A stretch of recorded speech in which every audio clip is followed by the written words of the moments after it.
बता, दाखिल होने देगा कि रोकेगा? दाखिल होने दोगे कि रोकोगे? मैं अपनी तहरीक कर दूं और अगर दिल को बात छू जाए और अंदर का ज़मीर जाग जाए,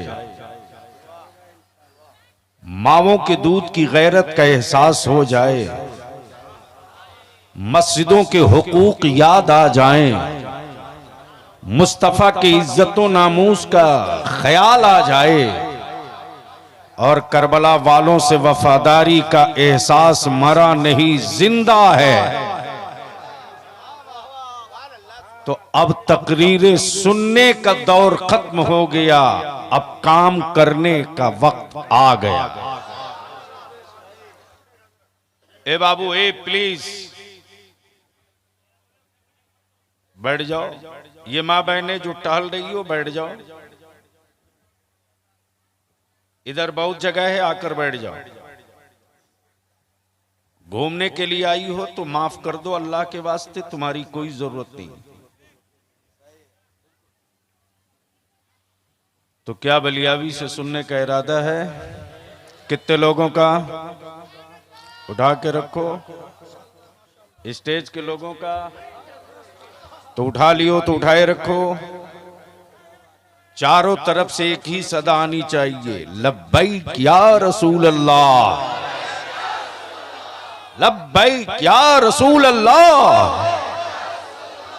लब्बैक या रसूल अल्लाह, लब्बैक या रसूल अल्लाह। ये नारा कभी बदअकीदा नहीं लगा सकता।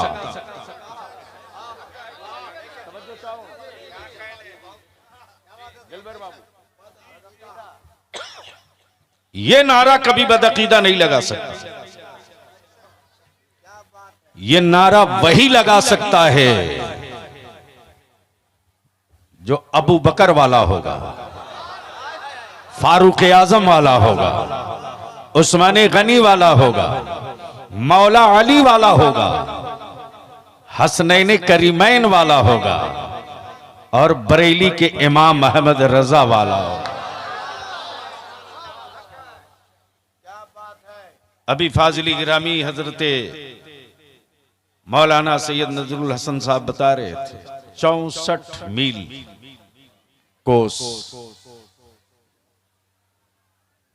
और आज लग्जरी गाड़ियों पर आने के बाद भी हड्डियां टूटती हैं। माफ करेंगे, एक है कमाया हुआ माल, एक है कमाया हुआ माल, एक है पाया हुआ माल। जिन बेटों को बाप का कमाया हुआ माल मिला है, उन बेटों को बाप की कमाई हुई दौलतों के लुटने का कोई दर्द नहीं होगा।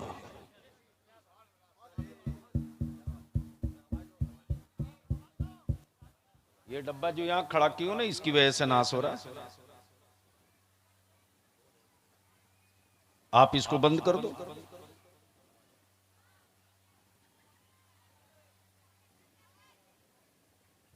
बाप की कमाई हुई दौलत को बेटा बर्बाद करता है, दर्द नहीं होता। इस गांव गवई तक इस्लाम कैसे पहुंचा है, हमको तुझको क्या पता रे।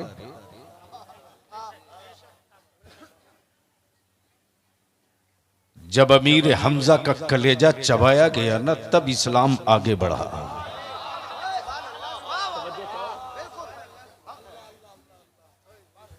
जब बिलाल को जमीन पर लेटा लेटा कर पीटा गया,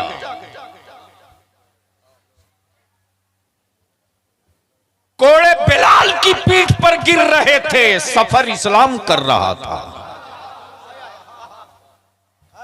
खानदान बद्र में लूट रहा था, इस्लाम आगे बढ़ रहा था। खेमे करबला में जल रहे थे, इस्लाम का उजाला जमाने में दिख रहा था। इसलिए आज बलियाबी की थोड़ी सी कड़वी गुफ्तगू बर्दाश्त कर लीजिए। और नकीब इजलास फाजिल गिरामी हजरत मौलाना जमाल अख्तर साहब, शायर इस्लाम जनाब दिलबर शाही शरीक सफर रहे। हमारे बहुत सारे उलमा इकराम जो मेंबर पर हैं, इन लोगों ने भी शिरकत की है। तहरीक होगी तो होगी। जिस तरह मुअज्जिन 5 वक्त ईमान वालों को आवाज देता है, तुम सुनो न सुनो,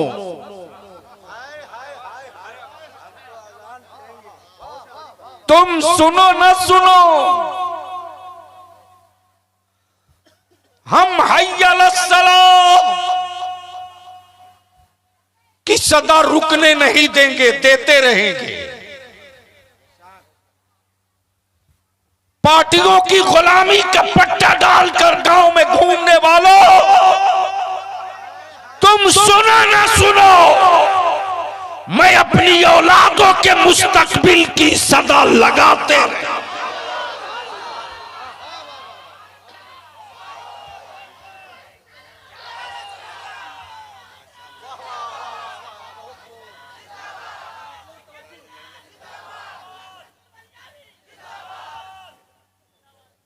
मेरे सब्र का इम्तिहान हर रोज लिया जाता है।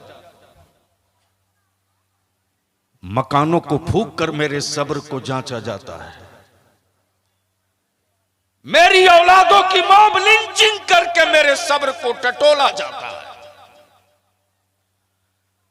नबी की इज्जत और नामूस के लिए बच्चे रांची में निकले तो हुकूमत के वर्दीधारी गुंडे AK-47 से मेरे बच्चों को गोलियां मारकर मेरे सब्र को टटोला जाता। मेरे बच्चे गोलियां खाते रहे, हम सब्र किए।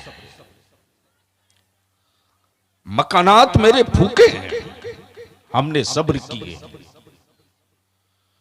मेरे बच्चों की लिंचिंग हुई है, हम सब्र किए। लेकिन जहां मेरे नबी की इज्जत का सवाल आ जाएगा, ए मौलाना, यही देखकर मौलवियों को हमारे बच्चे आवारा बन रहे हैं। वो समझ रहे हैं कि मोबाइल में कोई बहुत बड़ी चीज है, तब मौलवी 24 घंटा लगा हुआ है।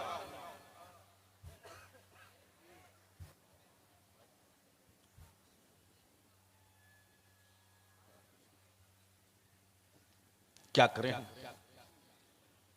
अब तो काम की गुफ्तगू करने के लिए किससे करें? उस जज्बाती तबके से जो अपनी मां को 100 रुपया नहीं देता और गड्डी फाड़ करके लुटाता है।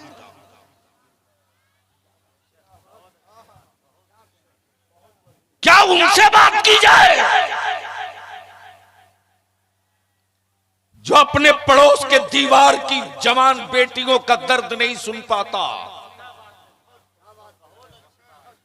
और अपने भाई और अपनी औलादों का सौदा करता है 3 लाख 5 लाख में? क्या उससे बात की जाए जो अपनी गाड़ी, अपना पेट्रोल, अपना डीजल, अपना खाना, अपने पैसे का बाइनर बनाकर रांची, पटना, गिरिडीह जाकर दरी बिछा सकता है,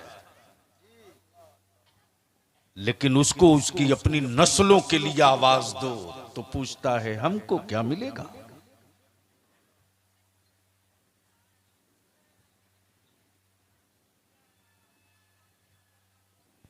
अगर हमारे मसाजिद के अइम्मा थोड़ा सा जाग गए और गांव के सदर और सिगरेटी थोड़ा सा होश में आ जाए तो 2 रकात की नफिल अगर नियत बांध लेंगे,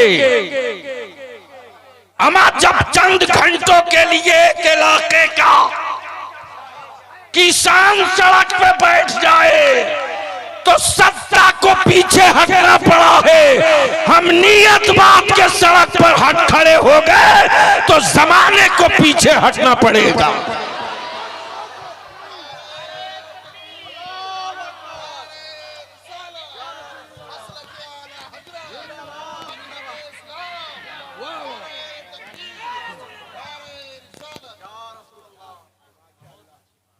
लड़ाई तो होगी,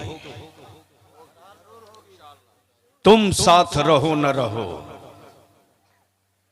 इसलिए कि मैं जानता हूं कि ये जंग सबके नसीबे में नहीं है।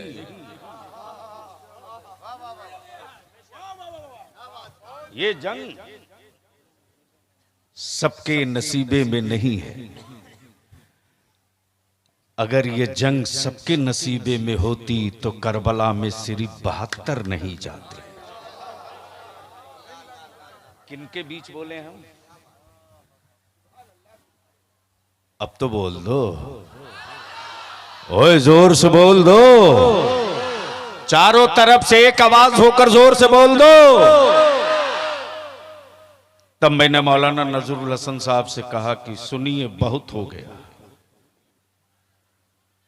आदमी बीमार पड़ता है, ब्लड कम हो, ब्लड कैंसर किसी को हो तो हर महीने ब्लड पूरे बॉडी का निकाल कर दूसरा ब्लड डालना पड़ता है। बोलो सही है कि गलत? अरे जोर से बोलो ना।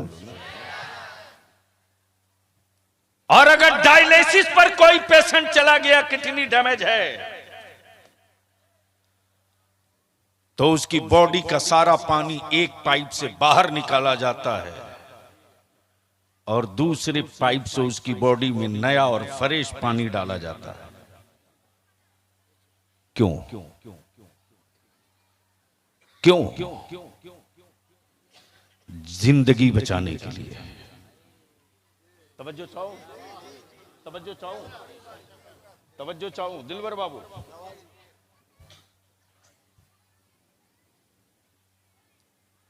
कैंसर के मरीजों का, ब्लड कैंसर के मरीजों का खून बदलो तो कुछ दिन जिंदगी सफर कर ले। किडनी पेशेंट को डायलिसिस पर लाकर कुछ दूर, कुछ दिनों तक उसको आप सेहतमंद रख सकते हो, जिंदा रख सकते हो। लेकिन याद रखना, खून बदल देने से मरीज की नस्ल नहीं बदलती। तवज्जो चाहो, तवज्जो चाहो, तवज्जो चाहो। खून बदल देने से नस्ल नहीं बदलती।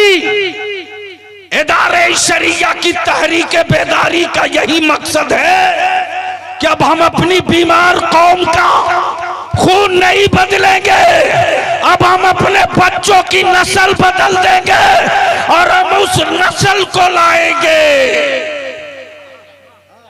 जिसकी आंखों में अली का खुमार हो, जिसके वजूद में हुसैन का इशार हो, जिसके बाजुओं में उमर का किरदार हो, जिसके घरों में सैयदा फातिमा की सखावत हो, जिनकी बेटियों में सैयदा सैयबा ताहिरा फातिमा ज़हरा की गैरत व हया हो, और जिसके दिलों में मसलके आला हजरत का जलता हुआ चिराग हो, और जिसके वजूद की हर सांस में, हर सांस में, हर सांस में गुंबदे खजरा का तकद्दुस हो, और उसकी जिंदगी का सिर्फ एक मकसद हो, या रसूल अल्लाह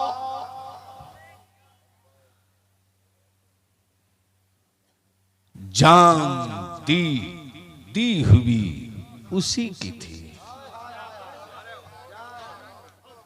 जान दी हुई। वक्त होता और तबीयत साथ देती तो मैं इसी पर बोल देता। जान दी। तवज्जो चाहूंगा अहले इल्म की, मिसवाई साहब। जान दी हुई। दी हुई से क्या इस्तेफादा हुआ? जान दी दी हुई उसी की थी। और जान लुटाने के बाद क्या सोच होती है? हक तो यह है कि हक अदा ना हुआ।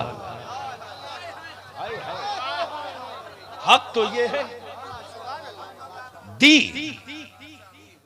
दी हमने जान दी दी हुई उसी की थी। तवज्जो चाहूं जमाल बाबू दिलबर भाई। जान दी दी हुई उसी की थी। जान दी हुई उसी की थी। देने के बाद कहता है हक तो ये है। देने के बाद कहता है हक तो ये है कि हक अदा न हुआ। गोया इसके पीछे का जो तेवर हो वो ये बोल रहा, मेरे परवरदिगार ये तो तूने एक जान दी, अगर हर सेकंड जान दे तो मैं देते रहूंगा, यही कहते रहूंगा। हक तो ये है कि हक अदा न हुआ। हक तो ये है कि हक अदा न हुआ। हक तो ये है कि हक अदा न हुआ। हक तो ये है कि हक अदा न हुआ। हक तो ये है कि नारे तकबीर, नारे रिसालत, मसलके आला हजरत, मजहब इस्लाम, मजहब इस्लाम, मजहब इस्लाम, इदारे शरिया पटना बिहार, अल्लामा गुलाम रसूल बलियानी जिंदाबाद। क्या पैगाम? ऐसे नहीं, ऐसे नहीं। अब न जागोगे तो जिंदगी में कभी नहीं जाग सकोगे। अभी अगर चुटकुले वाली तकरीर हो, हा हा हा हा करने लग जाओगे। गैरत मर गई है तुम्हारी। तुम नारा नहीं लगा सकते, तुम जवाब नहीं दे सकते, कर क्या सकते हो? ऐसी तकरीर पर तुम ना जाग सके तो ज़िंदगी में कभी ना जाग पाओगे। पूरा मजमा एक एक हाथ उठाए, जो मर्द है वो हाथ उठाए, जो औरतें हैं वो चुपचाप बैठ जाए। नारा लगाए, नारे तकबीर, नारे रिसालत, गाज़ी मिल्लत, तहरीके बेदारी। बस गुफ्तगू का ये हिस्सा।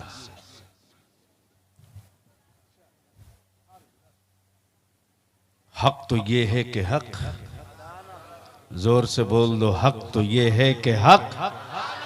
तवज्जो चाहूं।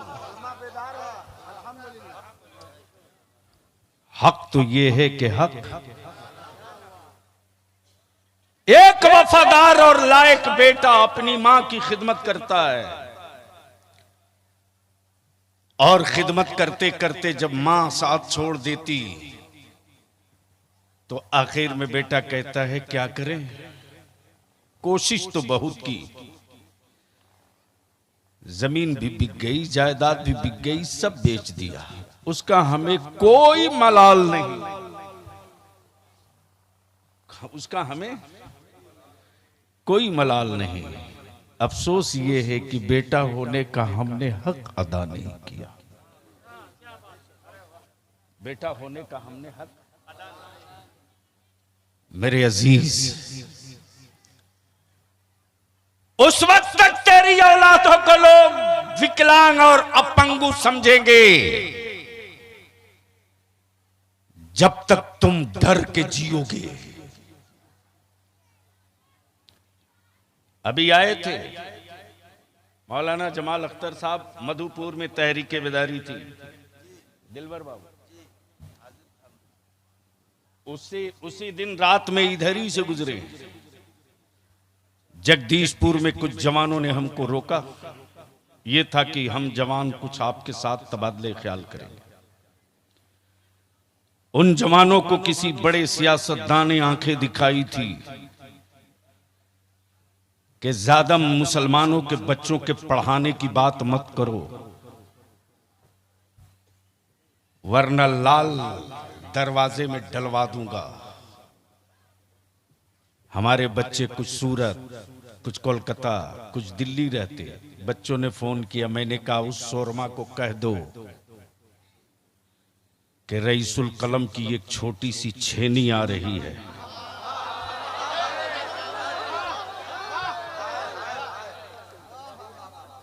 कह दो है हिम्मत तो आवे, हुकूमत उसकी है बोलो आवे,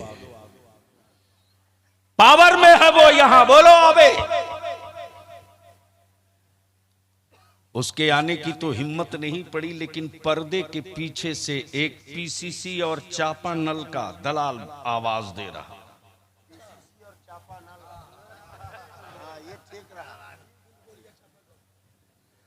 दिलबर बाबू, किस कदर लानत और शर्म आती है ये बात कहते हुए हमें। मेरी कौम ने अब तक लोगों को सत्ता दिया, लेकिन मांगा तो न स्कूल मांगा, न कॉलेज मांगा, न यूनिवर्सिटी मांगा। इन हुक्मरानों को वोट देने के बाद मेरी कौम एक चापाकल, एक तालाब मांगती है। मैं पूछता हूं, क्या तू तालाब में अपनी नस्लों को डुबाने के लिए तालाब मांगा? तवज्जो चाहो। क्या तूने अपनी औलादों को कुआं में दफन करने के लिए कुआं मांगा? अगर तेरे बाजू बीमार नहीं है तो अपने खेत की मिट्टी काट के पानी निकाल। जमाने के कुओं पर अब भरोसा मत कर, केमिकल के दौर में कुछ भी हो सकता है। अब तू जमाने से कुएं की खैरात मत मांग। अगर तूने वोट दिया है किसी को तो छाती पर चढ़ के गट्टा पकड़ के मांग। मुझे पीने का पानी नहीं चाहिए, हमें प्यास लगेगी तो करबला याद करके दिल बहला लूंगा। मुझे अपनी नस्लों को जिंदा रखने के लिए हमें स्कूल चाहिए, कॉलेज चाहिए, यूनिवर्सिटी।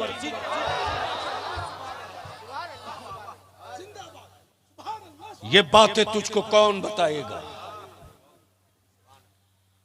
तब मैंने मौलाना नजरुल हसन साहब से कहा कि मदारिस हमारे उलमा चला रहे हैं, चलाने दीजिए।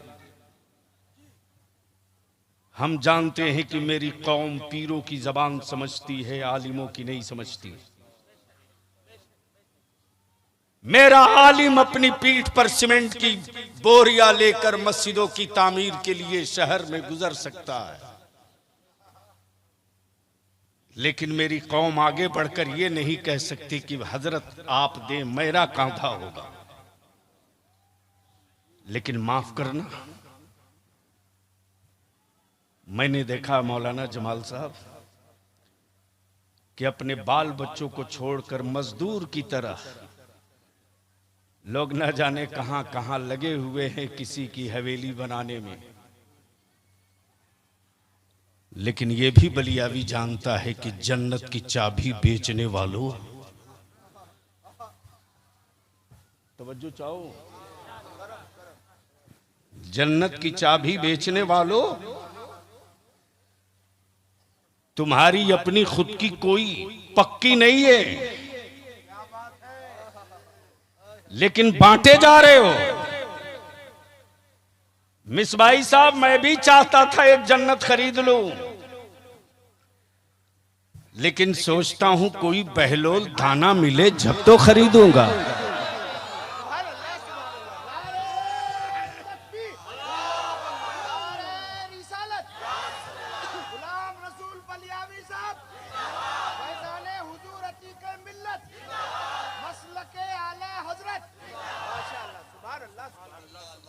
इसलिए आज इतने बड़े मजमे में एक जिम्मेदारी देना चाहता हूं मौलाना सैयद नजरुल हसन साहब को। अगर पैरों में कांटा चुभने का खौफ हो तो मेरा शरीके सफर मत बनिएगा। हम अपने उलमा से कहते हैं कि अगर कांटों के चुभन से खौफ ज़दा हो तो बाहर मत निकलो। हां, अगर कील पर दौड़ने की तमन्ना हो तो चलो रईसुल कलम की राह चल पड़ते। हमने कहा है इनसे कि इस पूरे इलाके में हमारे बच्चों की पोजीशन देख लीजिए, बेटियों को देख लो। बड़ी मुश्किल से 5-10 गांव में मिला दो तो शायद 25-30 बच्चे हाई स्कूल पास मिलेंगे। बोलो सही है कि गलत है? अरे जोर से बोल ना। माफ करना, यह कड़वा सच है। अगर हमारे मदरसे ना होते और मुसलमान तेरा मुठिया का चावल ना होता तो आज मेरे गांव में, मेरे मोहल्लों में शायद कोई उर्दू बोलने वाला भी ना होता। जमाने को बलियावी के न चेहरे से, न जिस्म से, न बाजू से, न ताकत से, बलियावी के किसी हिस्से से किसी को डर नहीं लगता, लेकिन कुफ्र को इस्लाम और कुरान से बहुत डर लगता है। तब मैंने इनसे कहा, आज से करीब 1 साल से मैं इनके पीछे पड़ा हूं। पहले वाली गरीबी अब नहीं है रे। 2005 में आए थे ना हम, 6 में सदर साहब है ना। हाँ? अब तस्लीम रजा के गांव का नाम ही हम भूल जाते हैं तो हम क्या करें।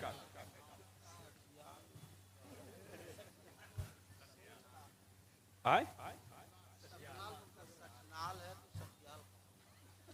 सठनाल यानी नाल है, सठ शुक्र है लठमार नहीं। सदर साहब हमारे बहुत मोहब्बत करते लोग, उन्होंने मुझसे कहा, बलियावी तुम आए थे मेरे बाप की उम्र के। इन्होंने कहा 2005 या 6 में तुम आए थे। मुझे याद है उस वक्त जब मैं इसी रास्ते से जमुई के लिए निकला था तो मैं आंखें बंद करके नहीं चलता, देख रहा हूं हमारे बच्चे कटोरे में पौंता भात लेकर के खा रहे हैं। कई कई छत दिखाई देती थी, कई कई अच्छा मकान नजर आता था। किसी किसी के दरवाजे पर उस जमाने में या तो राजदूत मोटरसाइकिल या टीवीएस। आज गांव में जो दरवाजे 4 चक्का, ये नहीं, खेड़ा खेंदड़ा बिछौना जो था। लेकिन मैं तुझसे पूछता हूं मेरी कौम के जवानों बुजुर्गों, बताओ अपने जमीर पर हाथ रखकर, जब अल्लाह ने मकानों की शक्ल बदल दी, सोने का बिस्तर बदल दिया, खाने की नेमतें बदल दी, तो क्या तेरी नस्लें नहीं बदलनी चाहिए? अरे जोर से बोलो, नहीं बदलनी चाहिए? जोर से बोल, नहीं बदलनी चाहिए? जोर से बोलो, नहीं बदलनी चाहिए? कैसे बदलोगे?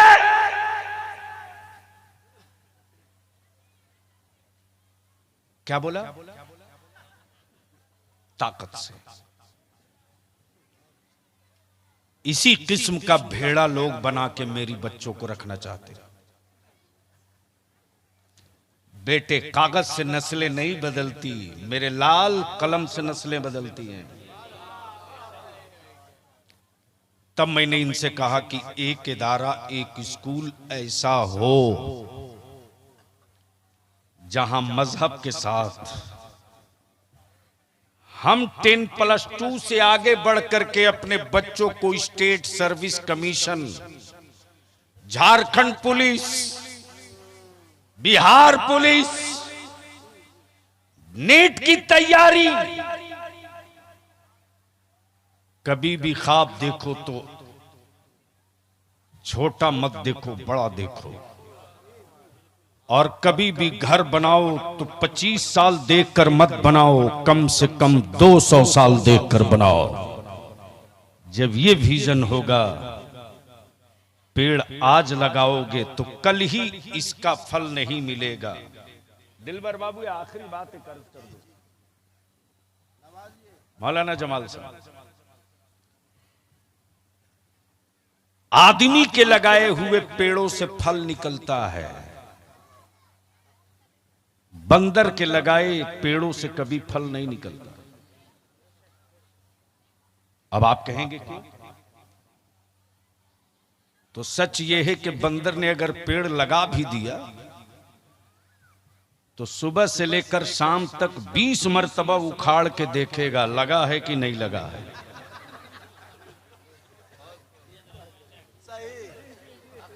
मेरी बात समझ में आ रही है तेरे को?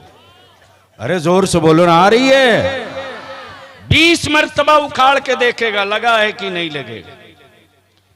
यानी वो शाम तक उसको अधमरा जब तक नहीं करेगा, उखाड़ के देखते रहेगा।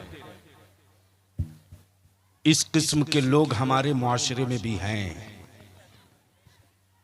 जब किसी मिशन की बुनियाद पड़ती है तो फल शाम तक नहीं आता है, तब तेरा बलियाबी हाथ जोड़ के कहता है अल्लाह के वास्ते रोक सकते हो तो रोक दो। दिलबर बाबू 15 दिन पहले बलियाबी 24 घंटे तक होश में नहीं रहा, रोते रहा। मौलाना नजरुल हसन रात को 2:30 बजे मेरे मोबाइल पर आधा दर्जन मिस कॉल था। मिस भाई साहब, मैं फोन नहीं उठा सका था। जब स्टेज से उतरा, गाड़ी में बैठा हूं तो मैंने मोबाइल चेक किया तो लगातार मिस कॉल। मुझको लगा कोई जरूर बड़ी मुसीबत में मेरा पड़ा है।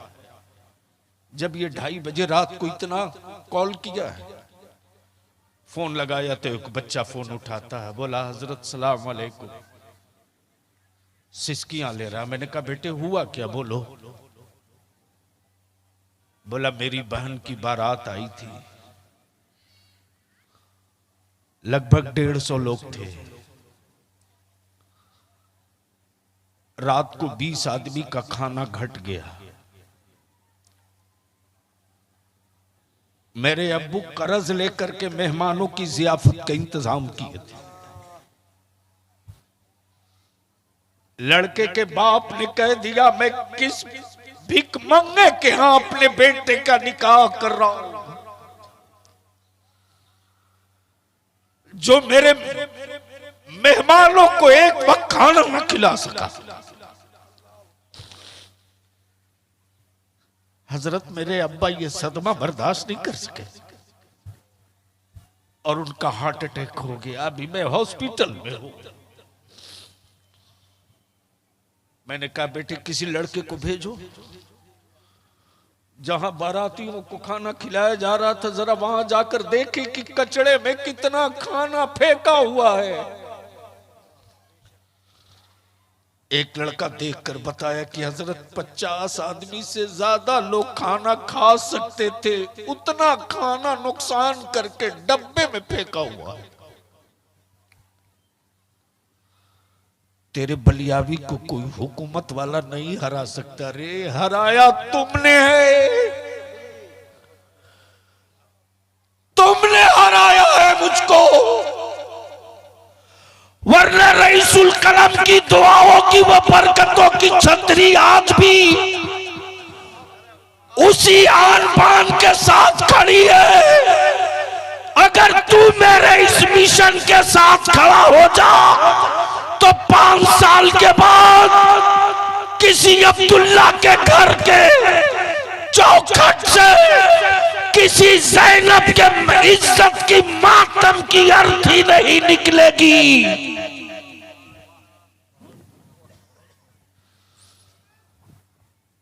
नहीं निकलेगी। तब बलियाबी ने महसूस किया कि मैं अपनी कौम से पूछूंगा कि बता इस कत्ल का मुजरिम कौन है। इसलिए आज के इस तारीख साज अतीक मिल्लत कॉन्फ्रेंस में आपसे विनती करके कहूंगा, चाहे जिस गांव के हो, गांवा के हो, सतगांवा के हो, काला पहाड़ के हो, कहीं के भी हो, अगर चाहते हो अपनी नस्लों को बदलना तो हर गांव के जवानों मीटिंग करो, आपस में मीटिंग करो और तय कर लो कि मैं अपने गांव में उस बारात को नहीं आने दूंगा जिस बारात में डीजे बाजा हो। उस बारात को अपने गांव में दाखिल नहीं होने दूंगा। माशाअल्लाह। मेरे गांव में अब बाजा बजा कर कोई बारात नहीं लाएगा। आना हो तो मुस्तफा की नात पढ़ते आ, मैं इस्तकबाल करने। नारे तकबीर, नारे रिसालत, मसलके आला हजरत फैजाने हुजूर अतीके मिल्लत हजरत अल्लामा गुलाम रसूल बलियावी। माशाअल्लाह। बोलो ये ऐसा मुमकिन है, कर सकते हो? अरे बोलो ना, कर सकते हो? कितने लोग कर सकते हो? जरा हाथ उठा के बताओ मेरे को। ये जो खड़े हैं, वो जो किनारे खड़े हैं, जो पीछे खड़े हैं बैठे, अरे पूरा दोनों हाथ उठा मर्द की तरह उठा के रखो, उठा के रखो। क्या डीजे गाजा बाजा वाली बारात को अपने गांव में दाखिल होने दोगे कि रोकोगे? जोर से बोल के बता, दाखिल होने देगा कि रोकेगा? दाखिल होने दोगे कि रोकोगे? नीचे करो, बारात ले जाओ, लेकिन अल्लाह के वास्ते किसी बच्ची के बाप के मौत का सबब मत बनो। और खाना खाता है मेरा अजीज तो उतने ही लेना जितना तू खा सके। तू किसकी इज्जत से खेल रहा है? आज तू किसी दूसरे गरीब की बेटी के बाप की आबरू से खेलेगा ना, तो याद रखना कल तेरी भी बेटी होगी और तेरी भी इज्जत से कोई खेलने वाला है। तो मैंने तो अपनी जिम्मेदारी अदा कर दी। मैं चाहता हूं कि जो अगला हमारा तामीरी मिशन है, कितनी जमीन है हो गई अभी तक?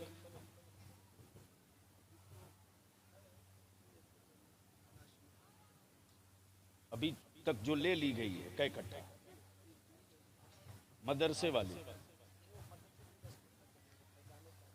फैजान ताजु शरिया में ही अभी ऑफिस रखी है। अली जामिया फैजुल उलूम धतकी डी रोड पर बोरा बिछाकर रईसुल कलम ने शुरू किया। मौलाना जमाल, वो तस्वीर भी मुझको लगी तो मैं आज भी जब वो तस्वीर याद आती है तो बलियाबी की आंखें रुकती नहीं। वो कैसा आलिम था जो दीन में पढ़ाता था और जुमेरात के दिन खुद ही साइकिल में झोला बांध कर मुठिया तहसील निकलता था। Times of India, the Hindustan times ने उस तस्वीर को छापा था। मुझको किसी ने दिखाया, कहा कि असल अल्लामा को देखना हो तो मुझसे मिलिएगा। मुझको भी इश्तियाक हुआ कि मेरे असल अल्लामा को ये कहां छुपा रखा है। तब उन्होंने दिखाया, ये देखिए तस्वीर है मेरे पास कि वो कादरी फकीर दीन में सड़क पर बोरा बिछाकर बच्चों को पढ़ाता था और शाम को अपनी नस्लों को जिंदा करने के लिए दरवाजे दरवाजे मुठिया मांगता था। तो ईमान से बोलो, क्या मैं इस इलाके में आप जरूरत महसूस कर रहे हो कि कोई ऐसा एक स्कूल होना चाहिए? अरे बोलो ना, जोर से बोलो, होना चाहिए। जोर से बोलो, होना चाहिए। हमारे बच्चों को पढ़ना चाहिए। आप साथ दोगे? कोई एक नौजवान हो तो 500 रुपये से मेरी मदद कर दे। आज से इस मिशन की शुरुआत कर रहा हूं।